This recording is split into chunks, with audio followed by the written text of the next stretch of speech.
Fala pessoal, tudo jóia? Aqui é o Paulo Gentil e eu tô de volta para mais uma sessão do Teoria na Prática, do Nerdflix. E hoje eu vou falar sobre flexão. Lembra que eu tenho aulas em que eu falei sobre flexão, como aproveitar melhor?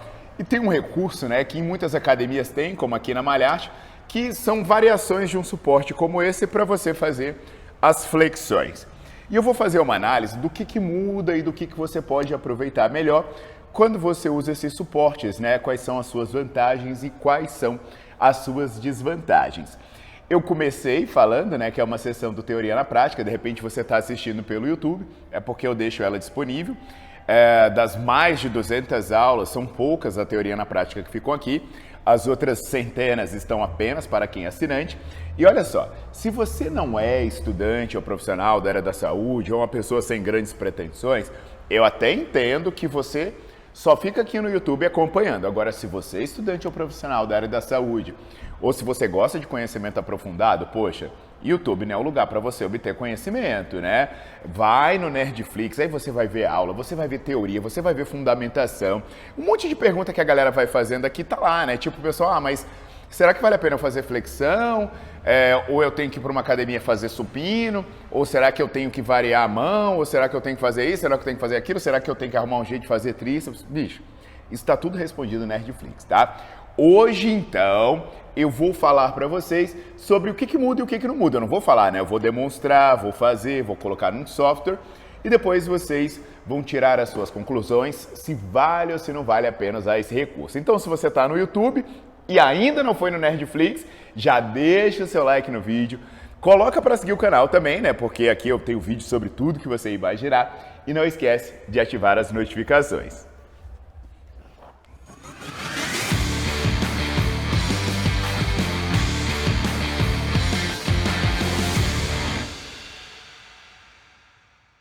Bem, pessoal, tô aqui aparecendo bem pouquinho, mas eu vou colocar de uma forma, que eu consiga colocar uma posição de mão numa distância parecida que eu estou usando com e sem esse suporte.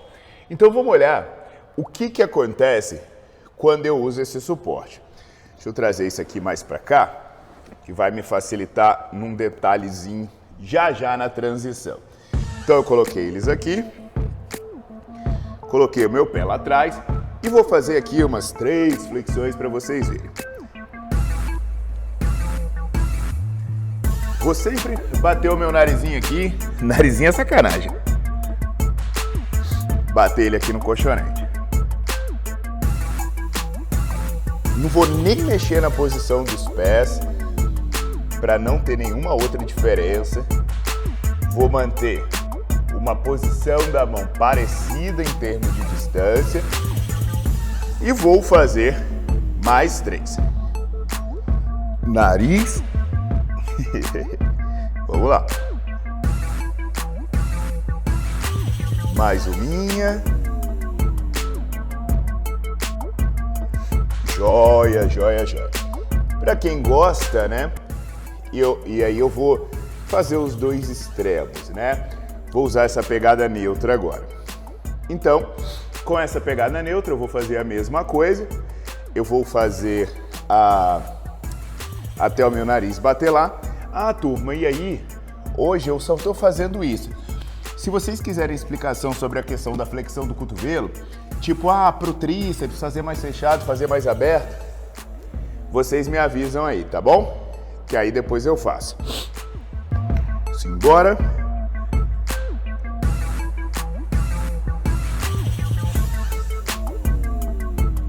Dois.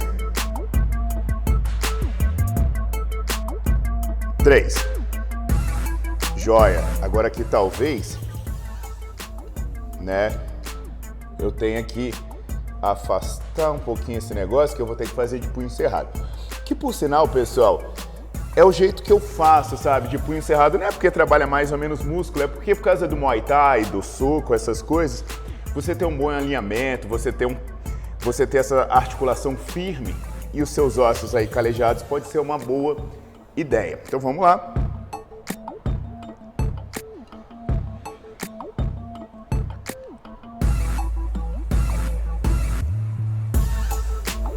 Ok?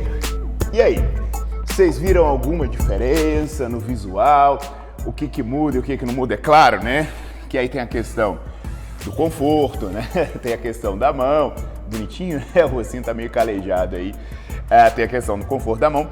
Mas vamos pensar no trabalho muscular ou no envolvimento das articulações principais, que são o ombro e o cotovelo.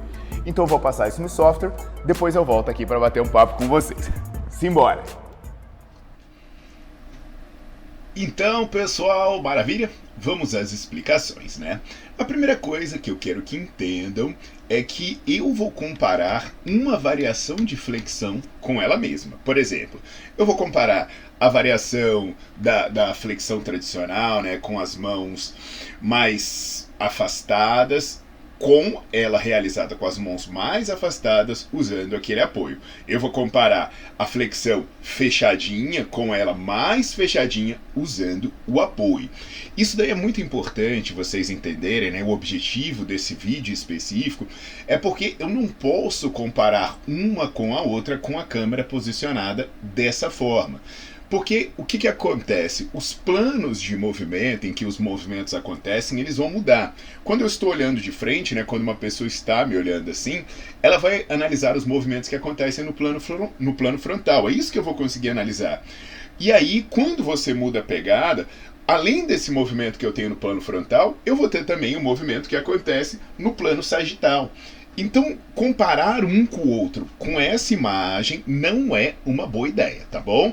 Depois a gente pode pensar em uma estratégia para fazer uma comparação dos dois posteriormente, ou fazer uma análise específica de alguma pegada, caso vocês queiram.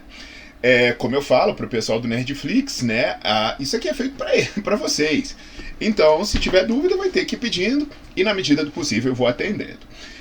Então, vamos lá, né, pessoal?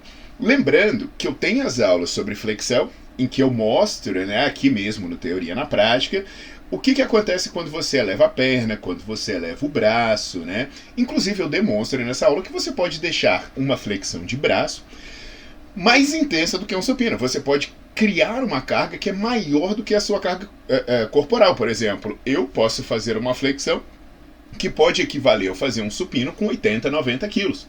Então, isso aí eu explico numa aula anterior.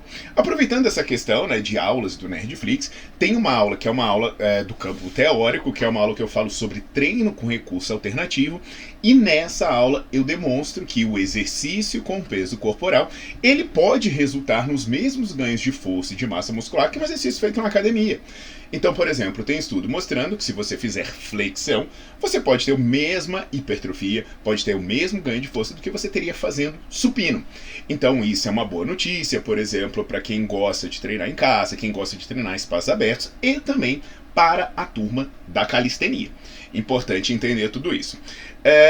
Então, seguindo a essa análise, voltando para a flexão, vamos analisar a amplitude do ombro e do cotovelo, porque eu tenho interesse aqui em analisar o que acontece nos meus músculos alvos, que são o peitoral, né? Aí a gente bota o conjunto do peitoral, os deltoides, principalmente o que a gente convencionou classificar de deltóide anterior e médio, e os extensores de cotovelo.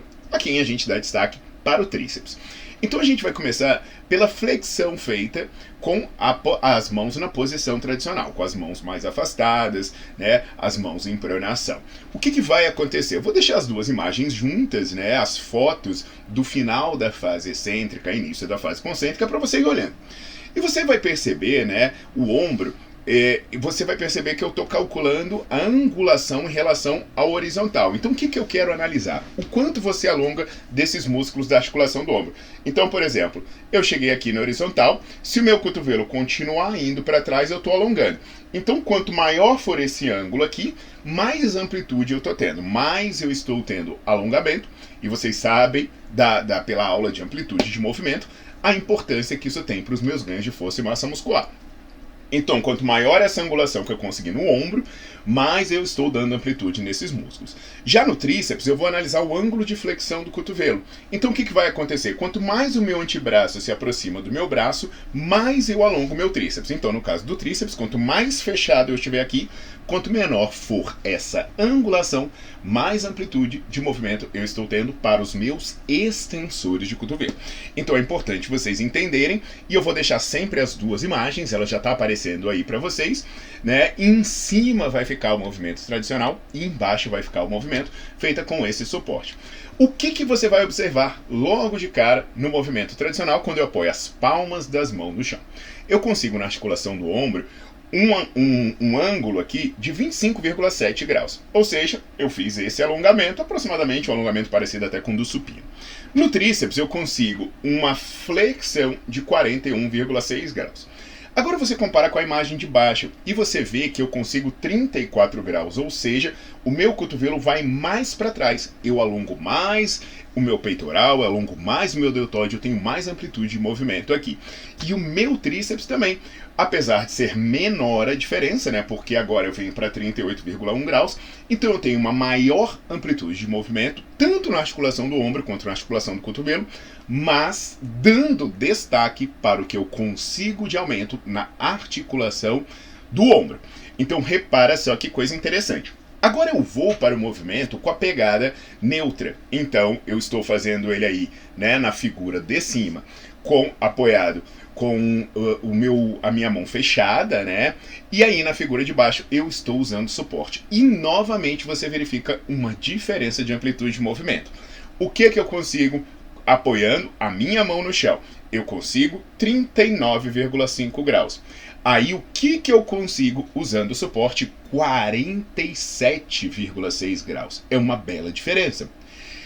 E também vai ter uma bela diferença no meu tríceps. Vocês vão perceber que eu saio de 36,7 graus, quando eu estou com as mãos apoiadas no chão, para 21,5 graus. Lembrando que eu estou fazendo uma análise em um único plano. Eu não estou fazendo análise no plano sagital, né? Eu só estou olhando o plano frontal. Então, pessoal, o que eu quero que vocês entendam? Você consegue maior amplitude de movimento para o peito, ombro e tríceps usando esse suportezinho bacana, né? Além de te dar mais conforto na mão para algumas pessoas. Aí tem o custo. Qual é o custo disso? Como eu falei para vocês da aula de teoria na prática sobre flexão, à medida que você eleva a sua mão, você deixa menos carga incidindo nas suas mãos, ou consequentemente você está fazendo a flexão com menos carga. Mas aí qual é a questão, né? Você está subindo 10, 15 centímetros, o que não é uma elevação tão grande assim para causar uma grande diferença, mas você está promovendo aumento de amplitude. E aí a gente cai naquela equação. A equação é que uma pequena redução de carga acontece, mas um aumento considerável na amplitude de movimento, principalmente se eu continuar a considerar os músculos do tórax. Então, na minha concepção, vale a pena usar esses suportes para você conseguir mais amplitude de movimento, você conseguir alongar. Agora, faz sentido se você fizer certinho, né? Porque não adianta nada também você usar esse suporte e continuar fazendo até 90 graus. Aí a pessoa está fazendo por um conforto, alguma coisa do tipo, que eu não vejo muito sentido. Então, pessoal, eu recomendaria você usar, mas sempre procurando fazer aquilo que eu falei, né? Meu nariz é grande, né? Por isso a amplitude de movimento talvez não seja tão boa, mas faz o exercício até, beijar o chão.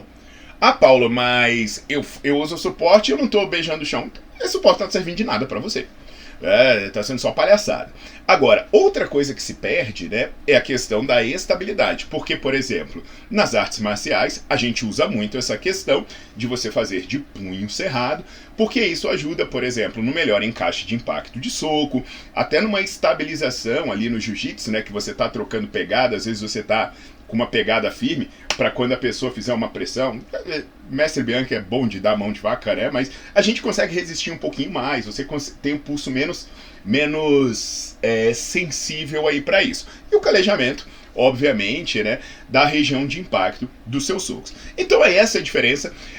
Se de repente a galera se anima, né? Em várias lojas isso vende baratinho, você conseguir um pouquinho mais de eficiência e lembra, mas eu tô elevando, eu tô perdendo carga. Deixa, eleva o pé que você compensa tudo isso, tá legal? Então, se você gostou, comenta, já coloca isso em prática e comenta com seus alunos, principalmente porque conhecimento é bom quando a gente usa ele para melhorar as práticas à nossa volta.